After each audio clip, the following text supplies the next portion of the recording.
Komisi Pemberantasan Korupsi melakukan penggeledahan di kantor Direktorat Jenderal Penyelenggaraan Haji dan Umroh Ditjen PHU Kementerian Agama Rabu siang. Penggeledahan di lantai 3 gedung Ditjen PHU Kemenak ini dipimpin oleh tim penyidik KPK. Penggeledahan ini adalah bagian dari penyidikan kasus dugaan tindak pidana korupsi terkait pengelolaan kuota haji. Juru bicara KPK Budi Prasetyo menyatakan proses penggeledahan masih berlangsung dan informasi lebih lanjut akan disampaikan setelah selesai.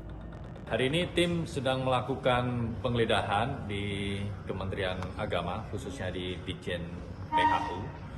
Tentu penggeledahan ini untuk menemukan bukti-bukti yang dibutuhkan oleh penyidik dalam proses penyidikan perkara ini, di mana dalam penyidikan terkait dengan kuota haji Indonesia untuk penyelenggaraan haji pada Kementerian Agama tahun 2023-2024, KPK telah menaikkan perkara ini ke tahap penyidikan, dan untuk efektivitas penanganan perkaranya KPK juga sudah melakukan cegah ke luar negeri kepada 3 pihak yang tentu KPK berharap proses penyidikan ini bisa segera selesai supaya proses-proses penegakan hukum terkait dengan penyelenggaraan haji atau terkait dengan kuota haji Indonesia untuk penyelenggaraan haji ini bisa segera tuntas.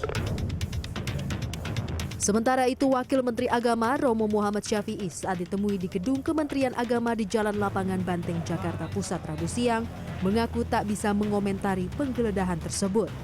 Meski begitu, Romo mengaku akan terbuka dan membantu aparat penegak hukum dalam penyelidikan kasus dugaan korupsi kuota haji tahun 2023-2024. Mana ada yang bisa ditutupi? Kalau APH sudah bekerja kan mesti semuanya harus dibuka. Nggak boleh ditutupi dong. Jadi Kemenak terbuka ya Pak terkait dengan proses kasus hukum yang berjalan saat ini? Semua proses hukum dimanapun di Republik ini, siogianya kita sebagai warga negara harus membantu pekerjaan mereka. Sebelumnya, KPK telah meminta keterangan dari Direktur Jenderal PHU Kemenak Hilman Latif dan sejumlah ASN Kemenak. Pemeriksaan juga melibatkan perwakilan Asosiasi Travel Haji seperti Ampuri dan Kesturi. Sebagai langkah pencegahan, KPK melarang 3 orang berpergian ke luar negeri, salah satunya mantan Menteri Agama pada periode terkait, Yakut Khalil Qoumas. Tim Liputan CNN Indonesia.